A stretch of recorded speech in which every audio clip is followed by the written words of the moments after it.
Aaron Lewis from Liberty Norfleet here with Tommy Lepore here from Hello everyone, welcome inside the Red Earth Production Studios for another edition of YBMcast, powered by Game 7 Baseball, Game7Baseball.com. We got one more tournament left with Game 7 Baseball until the fall season. If you're looking to play some fall ball, they got 7 events already listed on the website. Go to Game7Baseball.com, looking for some good fall ball tournaments. Just kind of keep yourself playing. I think they start September 10th, weekend after Labor Day, and goes through the end of October. They also got an event down in Branson at Ballparks of America on October, I believe it's 1st and 2nd. Down at Ballparks of America. So looking for some fall ball, getting some guys together, just break off the rust, have a nice weekend of baseball. Check out Game7Baseball.com. All right, guys. I got my gurus here for Prep Baseball Talk. We've got to the All-Star break in Major League Baseball, and it's kind of everybody's winding down. I know we still got the future game. We're going to talk a little bit about that, but everybody's kind of taking that big collective sigh, right? Yeah. After the big rush of summer baseball, yeah? Right. You're not sighing yet, though, are you, Kevin? No, I was just thinking the big leaguers get to catch their breath, but I am. This is not the point in the summer where I'm catching my breath. I'm going hard until August. There you go. Exactly. So, but we're going to take a look at this anyway. All-Star Week. Did you guys? We all watched the Home Run Derby. I really enjoy the Home Run Derby. It's one event that I've watched for a long time. Wherever I'm at, I really enjoy the Home Run Derby. I think it's fun. I love the guys there, the atmosphere of it. They're having fun. They are, right? Mm-hmm. And I think these guys take it serious, too. It isn't like, when you're out there, you watching Pete Alonso. I mean, he's back there meditating, man. It's like, we're going to hit some home runs. And also doing squats in between. Juan Soto's out there just having a big time. And then, of course, right off the bat, just blew me away, Who saw Julio Rodriguez coming? Did you guys think that? 32 is a big number. 21 years old. I did not know much about Julio Rodriguez until 2 nights ago, honestly. We do now. Right? Yeah, we do now. That's right. That was unbelievable. And I told my wife, we're out on the deck, we're watching, and I told my wife, I said, what you just saw there is unbelievable. Mm-hmm. And it was proven by the rest of the guys. I mean, you saw 17, 20, and halfway through, I was telling Coach before you popped on here, Kevin, Corey Seager hits 24, and nobody talked about it. Yeah. Is Rodriguez dusted him. Right? I mean, 24 wins how many of the rest of the rounds? Mm-hmm. Yep. Right. And it was just like it was forgotten because he hung 32 home runs. How hard is it to hit 32 home runs in 3 minutes? That's tough, and a lot of guys don't get in it just because the fatigue factor, and they're afraid of injury, and you're swinging your tail off on every pitch trying to hit home runs. That takes a lot of effort, And you notice, like in the second, third rounds, those guys were, they were really huffing and puffing. He's getting tired. I think Albert, what did he call a timeout after 30 seconds in one round? Yeah. Just needed a break. Conditioning is a factor. That's a young man's event, not a Yep. It was cool that Albert did what he did, though. I was proud of him. That was good stuff. I think that's a testament to the player he is, right? That he went out there and was able to compete at that level at 42 years old. I think that's the word. All them guys, they're there because they are competitors, and if you put them in any kind of a competitive situation, they're going to get after it because everybody wants to win. Plus, I think the winner got $1 million too. You better compete. Well, that doesn't Yeah. suck. Yeah.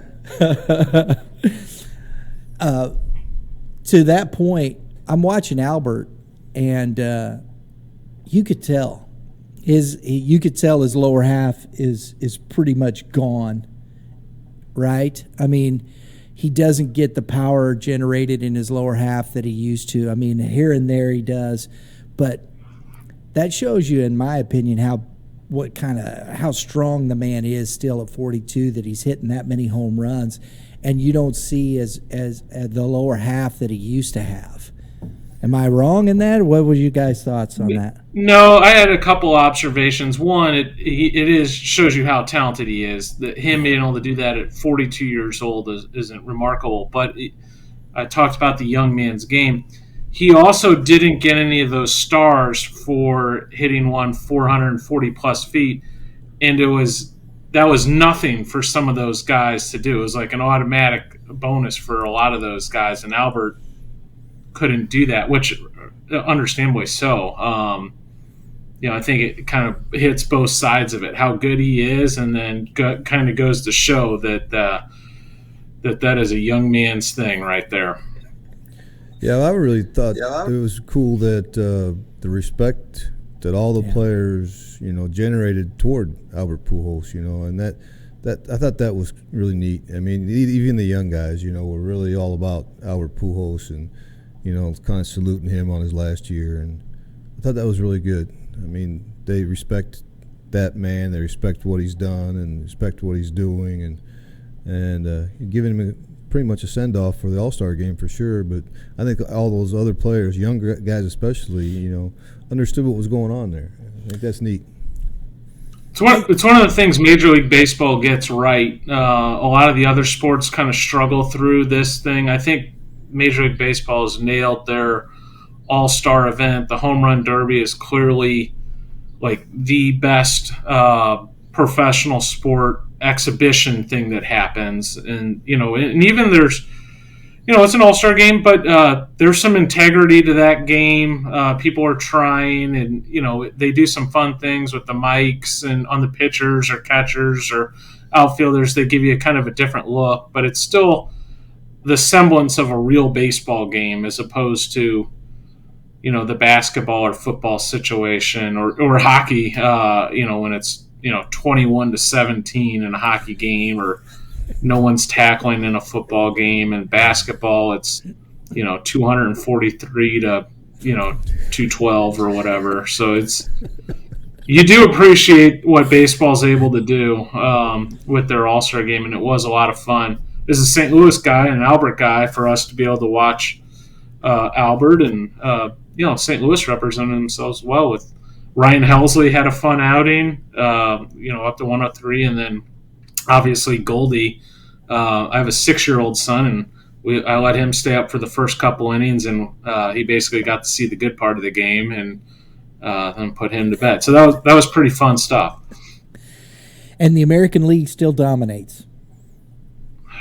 Unbelievable. I know. I can't. 9 years in a row. That's crazy. I just man, come on. The communication thing you were talking about, I saw something on Twitter. I get to watch the game. I had to coach a game myself. But the neatest thing that I saw this morning was the communication between the pitcher and the catcher during an at-bat. And they were talking, what are you thinking here? Slider away, fastball up and in. And he's putting his glove over his mouth so he can't see that. But you could hear what they were saying. And that whole at-bat that I listened to, I thought that was really cool because the thought process was, okay, fastball up and in, here we go. And then they get after it. I enjoyed that inner part of the game that you don't really hear, and especially when two guys, maybe they don't work together very often, so that's a little bit different. What are we throwing here and what are we doing and what to expect. I thought that was cool. Staying on the same page, yep. Right? And if you get crossed up in a major league game, that can be tough with somebody throwing 95, 96. Mm-hmm. Get one of well, I didn't notice anyone throwing 95, 96, Brian. they were it's all 100. Yeah. Boy, it's a truth, man. I mean, it's crazy to see some of these guys that are at that level, I mean, you're a starting pitcher, and I go back to these things. I've said it, and I will continue to say it. I think this is the, of course, cream of the crop. But there's very few guys that can throw 98 and throw it where they want to. And, I mean, that to me that's the key. Is just impressive when you can throw 98. And the one guy from Atlanta that with the stash, the pitcher, he's come on this year. He throws 90. I watched him pitch 97, 98. And, man, he just was painting corners at 98. That's impressive. It's just – that's why they are there. My goodness. So that's why I always say if you're long and lanky, please learn how to pitch first, paint a corner, then work to the velocity. Understand how the feel of the game is, how it comes out of your arm. Get your mechanics in place. Find somebody who can talk to you about how to construct an out, the construction of thought that lets you feel the pitch and know your mechanics, know what you're doing, and not just up there trying to break the backstop. Learn how to pitch. And if you've got the projectability to throw 98, that's just going to make you even that much better. I'm not the guru here, but that's just my thought process. Oh, you're right. You're totally right. If you can get at that velocity and throw strikes, you're going to make money. There's a lot of kids out there that, trying to reach that 90 or 95 or 97, and they might do it, but they can't throw strikes in games. And that doesn't do anybody any good. No, it doesn't. If you're walking, if they're doing the cha-cha around the bases because you've walked everybody, it just doesn't. Nope. Doesn't All it work. Does is put more money in the pitching coach's pocket. And I'm sure you guys, we were talking about the MLB draft. It just happened. I think it's interesting. Kevin, you probably pay attention a lot to that. I know Coach does. He's got a list of names over here. And there's one I want to start with right off the bat because it's a guy that we've been watching and whatnot, Carson Milbrandt, who was the 85th pick. Who was that? Miami. Miami. He's from Liberty High School in Kansas City. Yeah, he was. He was a futures guy. Yeah, he was with us 2 years ago at the Future Games, and was 87, 89, which is very good. Keep in mind he did that when he was the summer between his sophomore and junior year. So it just kind of shows you, the development path, that he took. And, was topping out at 96 this spring. And we, like you said, we talked about Carson for a good long time now, but throughout the spring, and they had some classic battles with Liberty and Liberty North matching up, and he had a great spring, and we kind of mentioned, I believe, that was going to be the top pick out of the state, and he certainly was. So awesome, and congratulations to Carson. No kidding. I think he touched 97. I mean, he might have, yeah. He threw in a senior all-star game at Southern Boone, and I walked down and say something, and then I just heard it. And there's been a few guys, and Coach Moulder, you probably seen it too. It's like a whoosh. I'm like, ooh, this is serious today. Yeah. You hear it whistling by you. You could hear it. I was like, okay. Looking forward to this one. Get out there. You got the next, buddy. So, and I want to say this real quick, and we talk about these things. He's in the third round. He's also committed to Vandy, and we were talking a little bit about this before. What goes into, and you guys may not know, we're not trying to say, make a decision, but, what does that look like? And I know bonuses are structured within the rounds, and money is structured within the rounds. Am I correct on that with the MLB? Yeah. To me, it's got to be a life-changing amount. I mean, if you go in the later rounds and you're not making very much money, people don't realize that they take taxes out of that too, and that's not, you can't. once that signing bonus money's gone, there's not a whole bunch more coming in. It's a tough situation, and every situation's unique. I mean, there's some guys like they don't want to go to school, you know, so their draftability goes up because the word on the street is that he doesn't want to go to school, so we can get him for, you know, a Snickers bar or whatever they do, you know, and they get those kind of kids to go in there, you know. But if you're, you know, in the top 4 or 5, I think you should probably go in and give it a go. What do you think, Kev? Yeah, like you said, every situation's a little bit different. But yeah, if you're getting in the top 5 rounds, it's pretty serious stuff. I was going to say in regards to Carson Milbrandt, you know, in general, when they draft in the first 3 rounds, they have something worked out before they take you, or they have a pretty good feel that, hey, this kid's going to sign, because those are valuable picks for the teams. They want that asset. They need that player to show up, and so they're not going to just draft a kid with no clue whether he's going to sign or not for the most part. Then when you get past, you know, down a little further down the line, then it starts to become a decision, and there's lots of different factors. You know, it's interesting. The first 2 kids in the draft,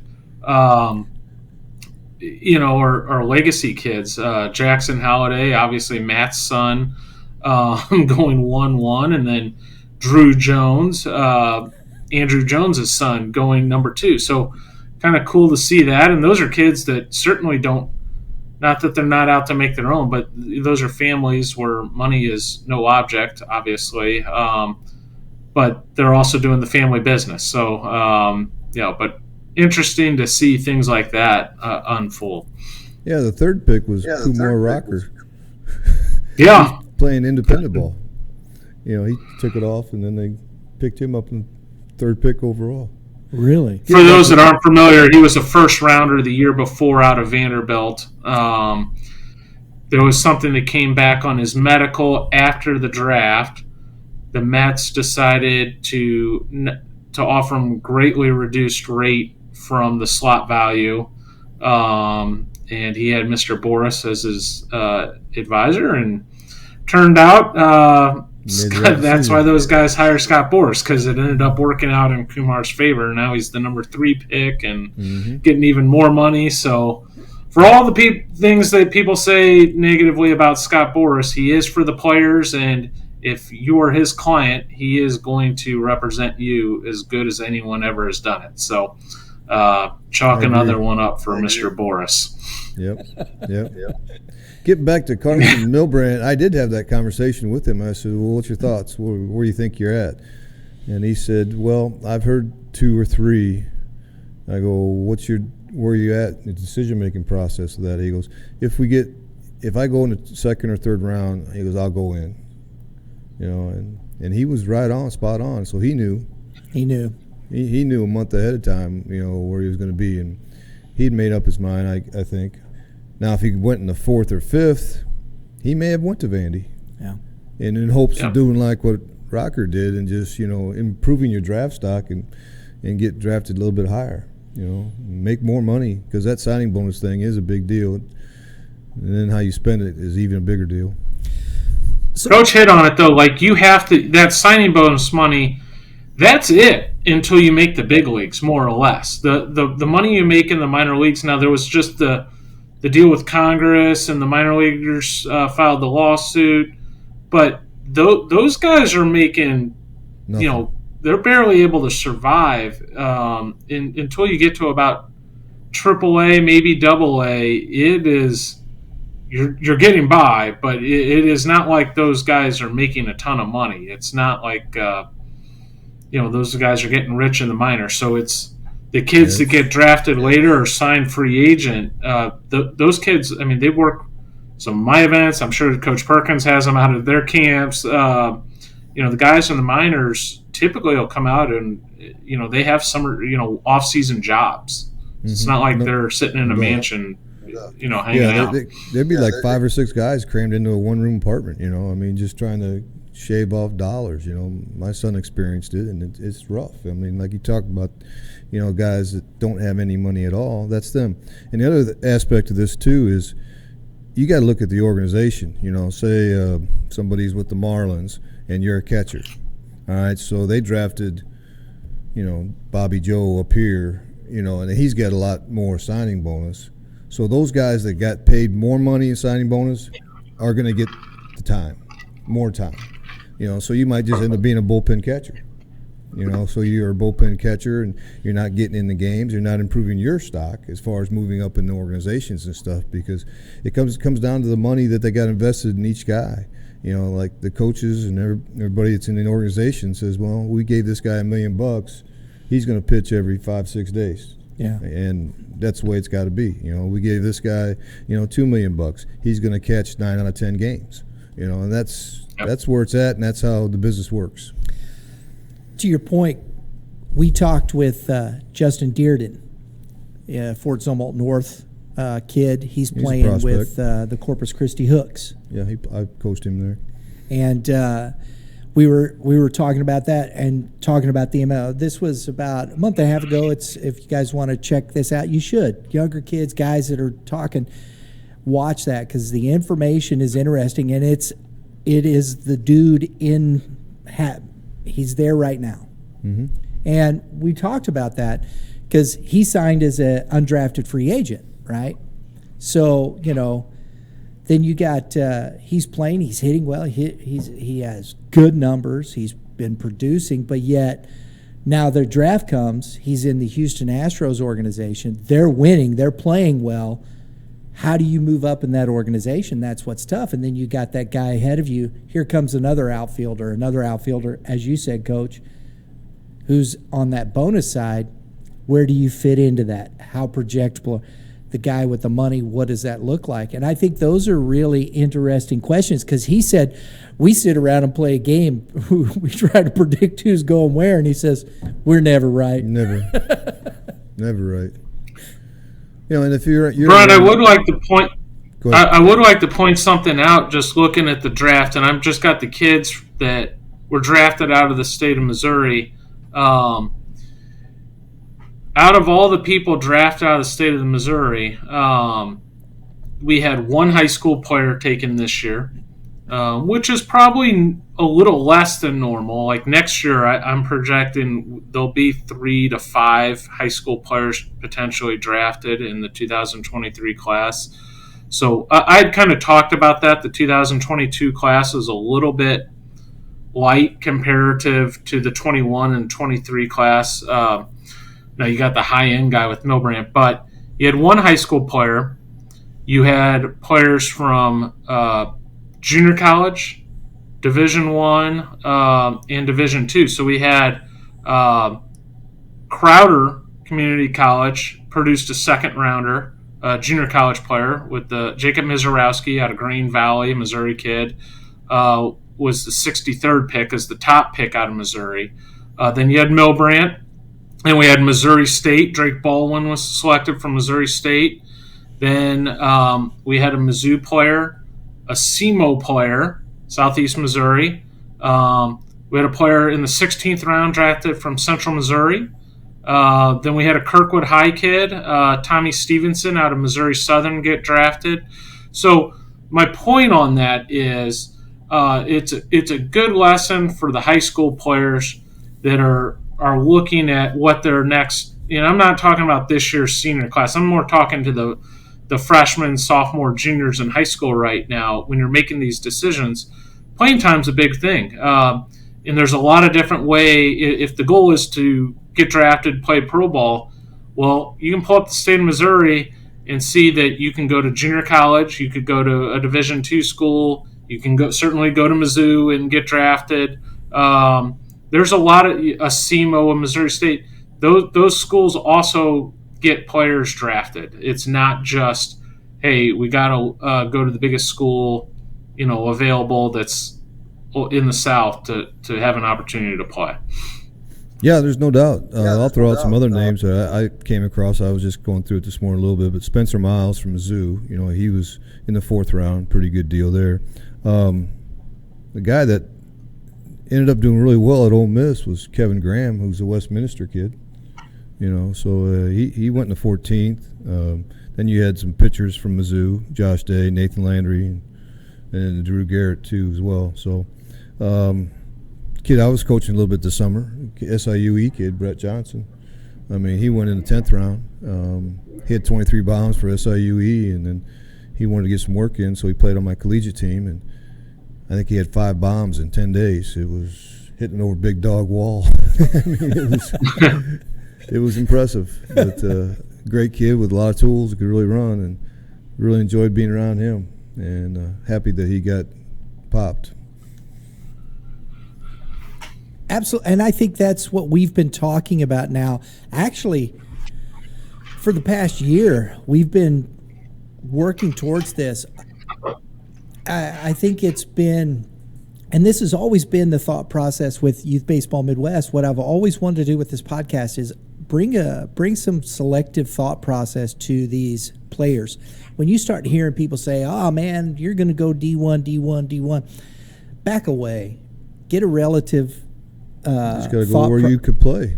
Go exactly. And I loved what you said, Kevin, the last couple weeks, and I've repeated this to people in conversations.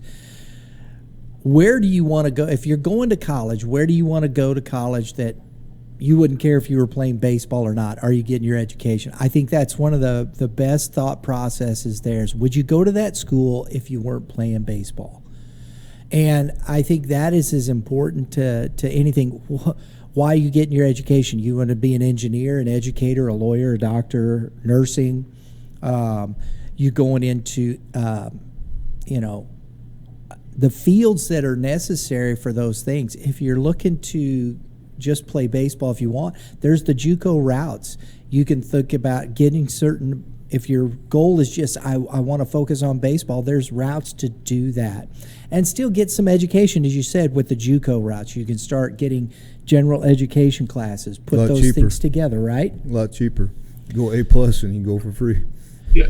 Our Missouri kids have a great setup. Any high school kid, I don't care if you plan on going to a 4-year school or not, you need to go through the A+ program because you never know. As a former junior college coach myself, that is a great program that the state of Missouri has, that all of our high school students are eligible for the A+ that apply for the program. That they have to meet a couple standards, but it's very doable if you start working on this as a sophomore or junior in high school. You get your first 2 years of school paid for.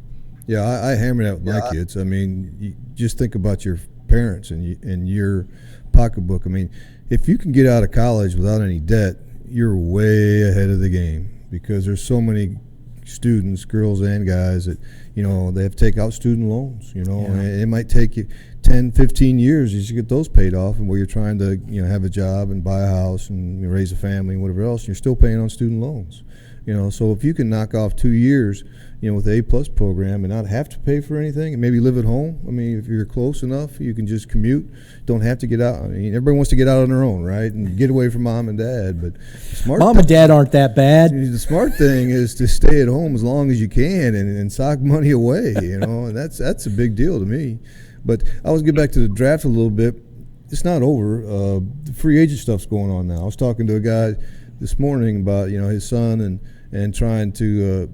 He's mad 'cause he ain't been picked up in free agent yet. And they picked up Connor Holden. Did you have him, Kevin? Oh yeah, yeah. He got picked up last night. And free. Oh, did he really? Yeah, I don't know by who, but he got picked up. That is awesome. Connor Holden is a kid out of Louisville that very academic. It's a good story, actually, because he was very lightly recruited. And when I was the head coach at Murray State, we offered him he came to us on 25%, which is the minimum scholarship. And he really developed and then finished his career at Wichita State and was their closer and top arm out of the bullpen there at Wichita, and just signed free agent. So that's a great Great story. That kid has come a long ways because he was not that guy out of high school, I can assure you. He put on a lot of weight. He's got a big league personality and a big league appetite to go with it. There it is. We know the same guy. I love hearing that kind of stuff because, you know, you never know. You might see that kid just because the stick-to-itiveness, right? The attitude, just I'm going to do this. Yeah. The only thing I don't like about him is that he entered the portal and he left Murray State and went to Wichita State.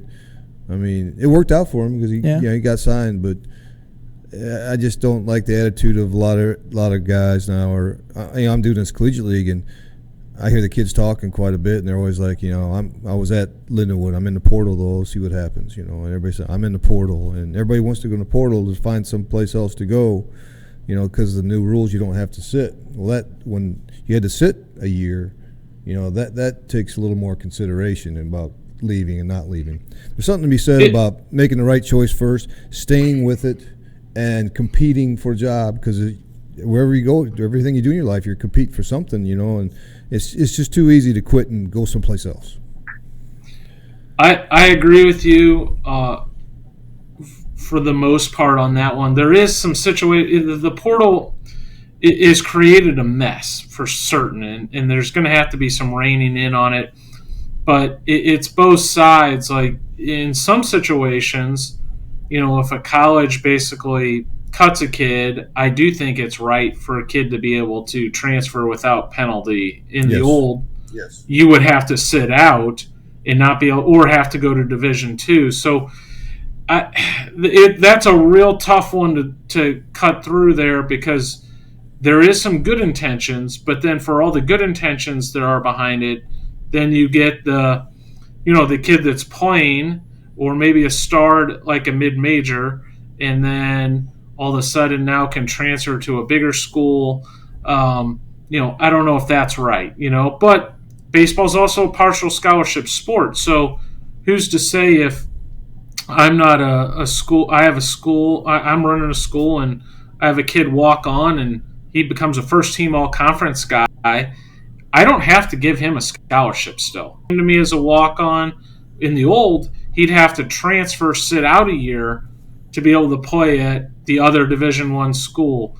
Now, that kid can transfer, get a big scholarship, maybe even get NIL money. So there is some good in it, but I agree with you, Coach, on you hate to see a kid quit when things get tough, or, it is an impossible situation to pick through, because for everything that you say is wrong, I could name two that are really right, or every two that I say it's really right, you could name two that's wrong. It is a tough thing to kind of pick through, in my opinion. Yeah, the one thing I was kind of LSU. I mean, you see the kids they're picking up. I don't know their names, but you got like a pitcher from Vanderbilt going to LSU. Christian Little just transferred to LSU from Vanderbilt. The kid freshman that hit the most home runs in the country from North Carolina State is going to LSU. That's NIL money, why that's happening. So we're talking about different. Yeah, we're talking about different things, and it's the world we're living in right now in college athletics. That NIL money. College football is on a whole nother level. Yeah, the NIL money changed a lot of things, didn't it? Oh, yeah. I just started learning about that with Brett Norfleet. Yeah. I said, why are guys still coming at you? You're committed to Mizzou. And he says, it's NIL. Coach, you don't understand NIL. I said, I do not understand NIL. But we had Oklahoma and other big Power Fives come in and see Brett, and talk to him. Because I know Lane Kiffin, just come out and talked about putting a cap on NIL money. He at the one of the SEC. I think I saw that clip. Yeah, and then of course Saban chirped back. The have-nots may not. It's going to be a war of words. So this is a real conversation at that level, and it's really affecting the way college sports are probably going to be played for however long now in the future, right? like you said, the haves and have-nots. That this big universities with a ton of money, they're going to get the guys because they're going to spend money on them. And I don't know where all that money's coming from, but they got it. And their football programs are probably making all the money for them with their gate. It's going to be interesting. TV contracts. Yep. Yeah. And then, when you see USC and UCLA move to the Big Ten, I think that's where you start seeing where those things are going, and NIL money. That's a bigger thought process than just, hey, we're going to move, 2 West Coast teams into the Midwest. It's just money. That to me is just crazy. But here's the other part of that too. When you start talking about, if you're talking about money, you're talking about exposure. We talk about these things. These athletes that on the West Coast, everybody from, the Mississippi East, you're playing at 9 o'clock at night. You're playing at 8 o'clock at night. Everybody wakes up and checks the paper. Oh, Oregon won. But you don't see that. You don't see Oregon unless they're playing as they're opening up as far as football is concerned, Georgia. And this is conundrum. I think that the West Coast finds themselves in that way. And I think it'll bleed over into the other sports, and it is with the portal in baseball. I like the thought process, and especially when you're talking about maybe a Lindenwood kid, you're not dealing with that type of money. I think that's in the Power 5 stuff. They're sitting there, I'm going to put my name in, see what happens. The grass ain't greener over the septic tank, bro. It just isn't. It's the same color on both sides, I'm here to tell you. Right. And it's tough because you try to impart a little wisdom to kids, right, Coach? Yeah. Right, Coach? Absolutely. But it doesn't help if they don't pay attention, right? Nope. So there you go. Guys, let's talk a little bit. Let's finish up. I enjoyed that discussion. Let's talk a little bit future games. You got a couple of new names on there, don't you, Kevin? A couple of pitchers, I think I saw. Yes, you probably saw Kason Murphy, I'm guessing. Yeah. We got the roster 100% officially set until one of these guys commits to a 4-year school, and then it won't be set. But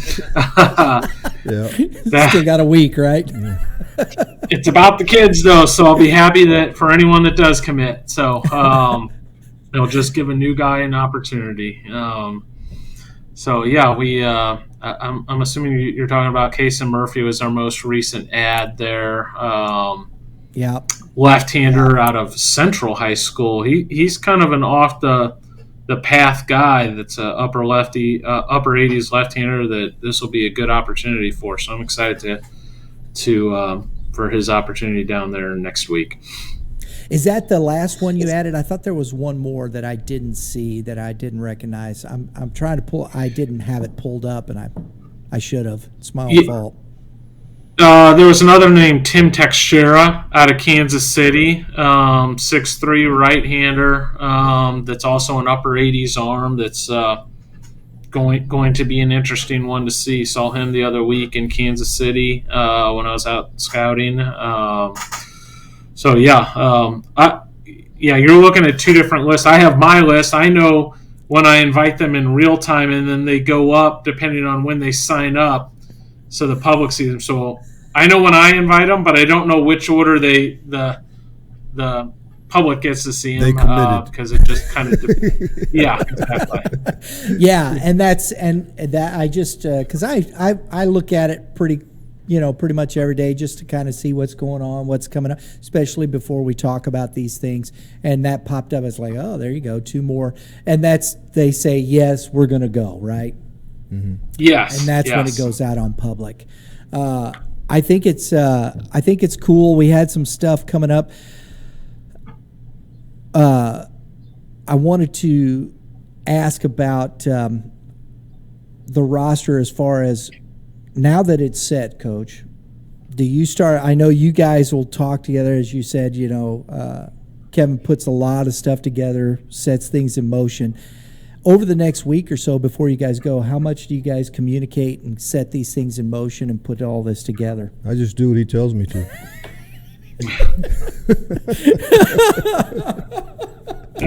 Well, he does a great job. The week of, honestly, so much stuff can change that we'll talk about it next week. And, when the kids are there, we'll know that they're there. And Coach will,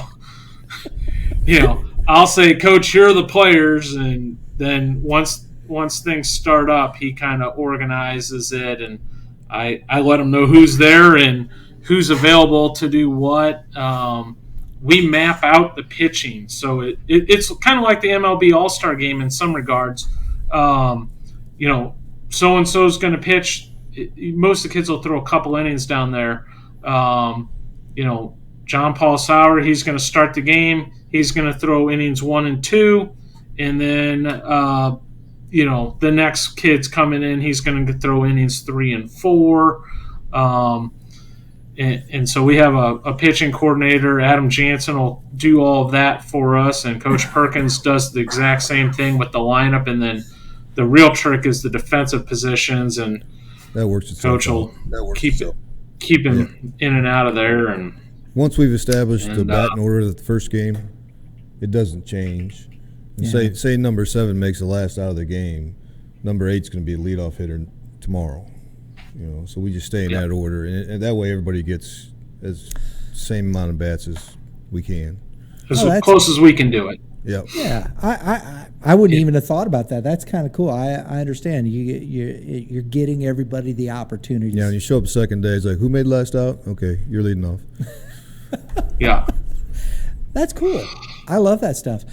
This is the opportunity. We talk about the MLB draft. We talk about recruiting. This is basically their opportunity to put themselves in front of these scouts. These are high-level talents. These are kids that could play Power 5 baseball. Yeah. Could get drafted, have the opportunity, if they continue to develop that way. Just like Carson Milbrandt was in this game. He's a third rounder. 2 years later. Yep. Kevin, all of these kids are super talented, and they what this provides them is an opportunity to play in front of some big time coaches and schools. There'll be 350 plus colleges / scouts at this event, and what they do with that. There will be stars born next week because of this, and there'll be others that struggle a little bit, but that doesn't mean all is lost. They're still young, where they get plenty of more opportunities to prove themselves down the line.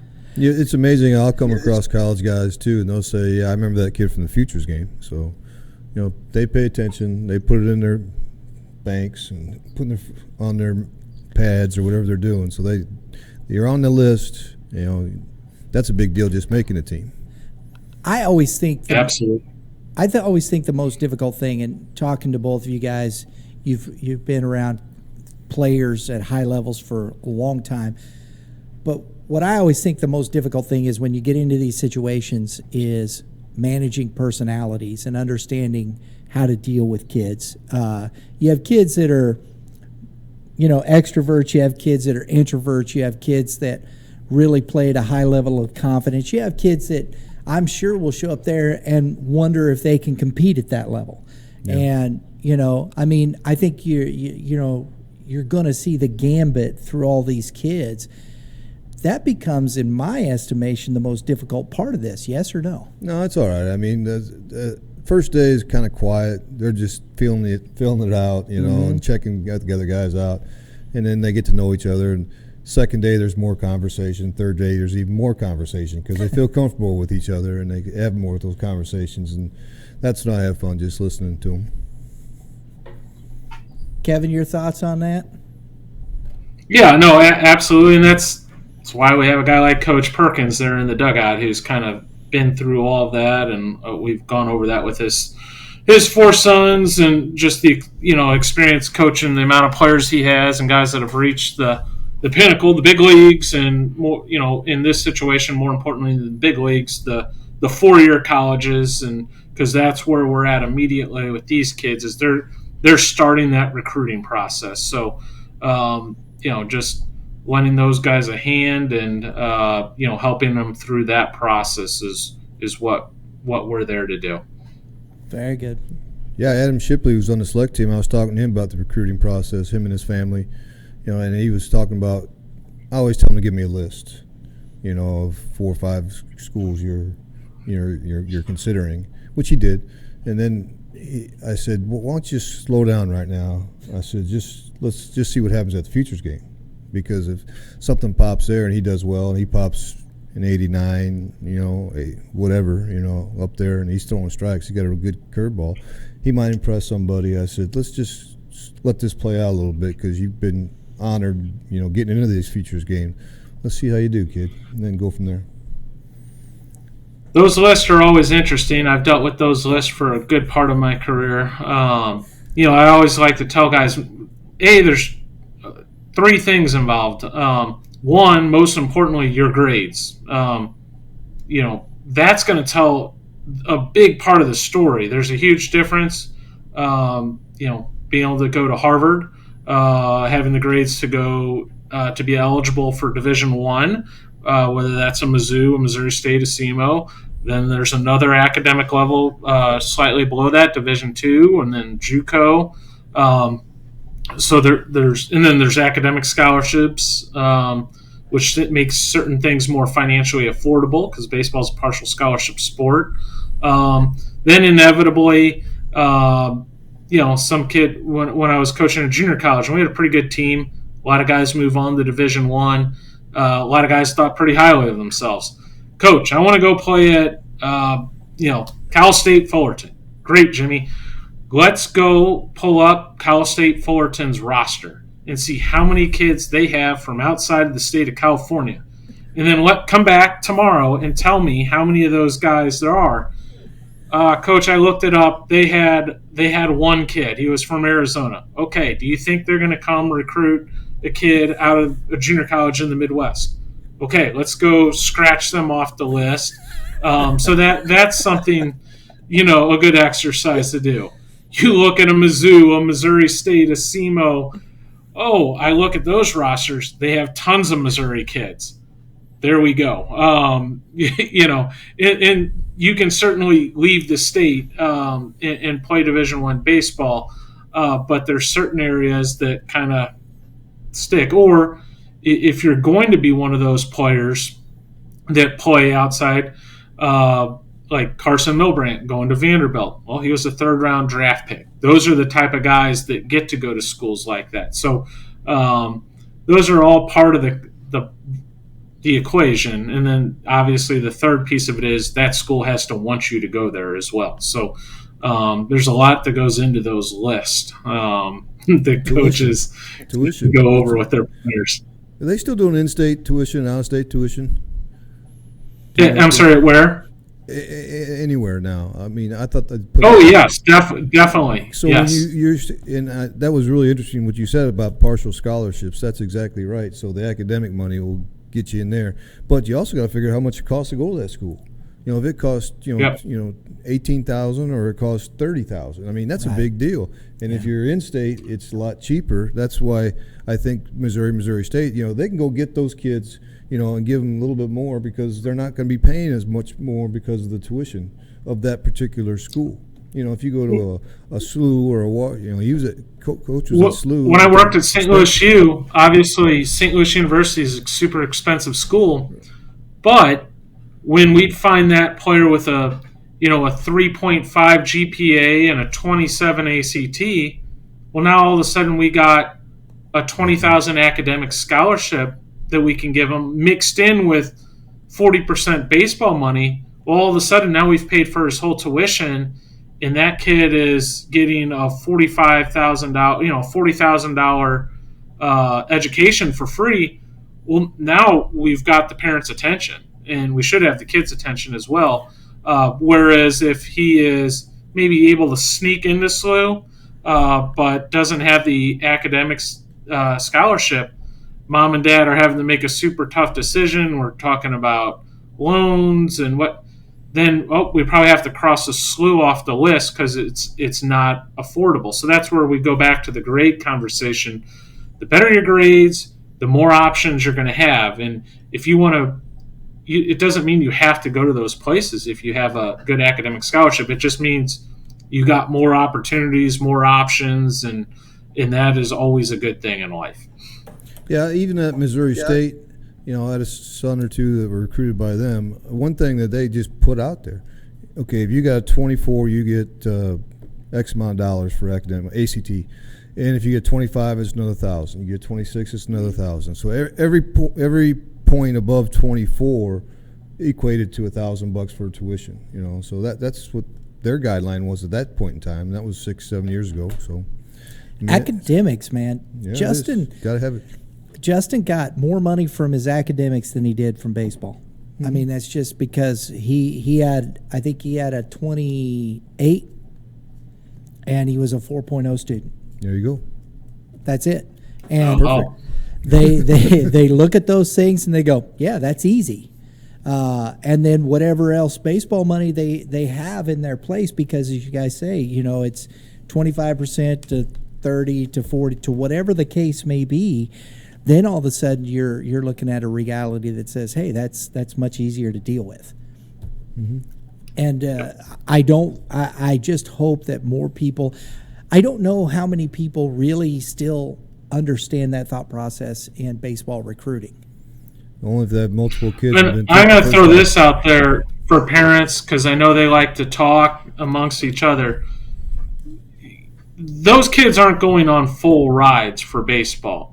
The kids that when parents say that kid has an academic scholarship mixed in there. I coached college baseball for 16 years, and at the Division I and the Division II level, the highest scholarship I ever gave out, there was one kid that we gave a true 95% scholarship. The kid's name is James Norwood, who's in the big leagues with the Philadelphia Phillies now.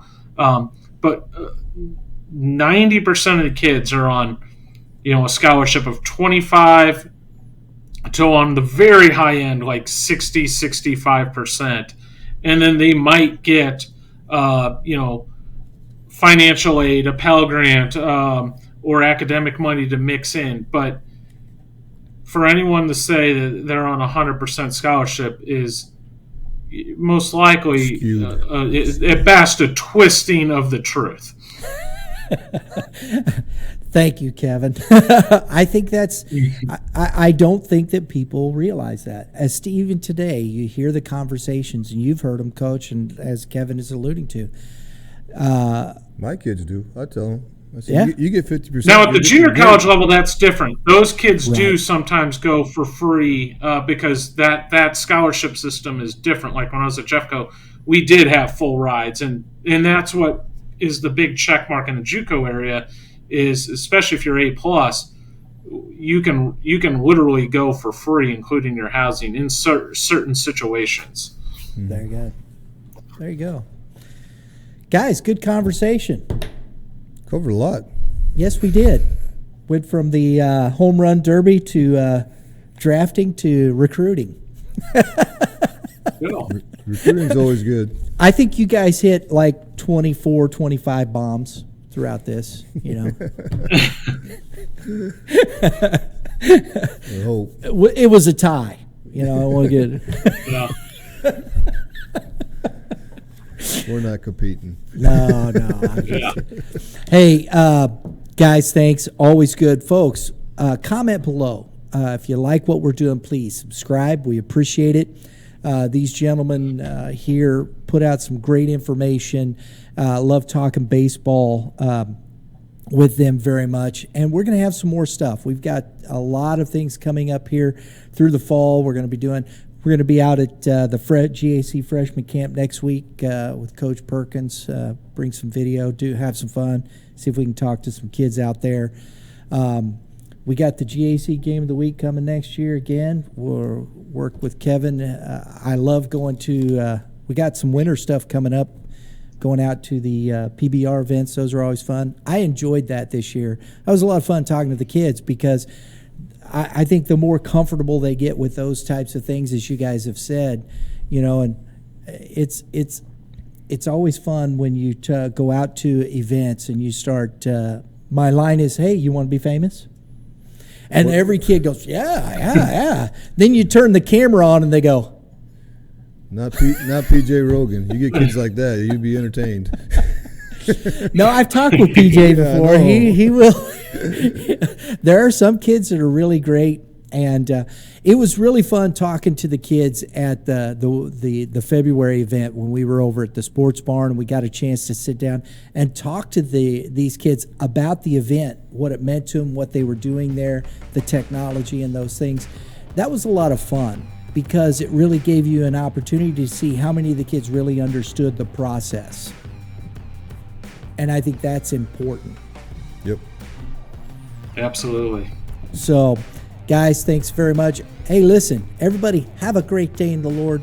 All you pitchers, keep throwing strikes, and you hitters, go ahead, Coach. Hit them where they ain't. Always good advice. Or hit bombs, right? Drop bombs. Ain't over there. We'll see you next time.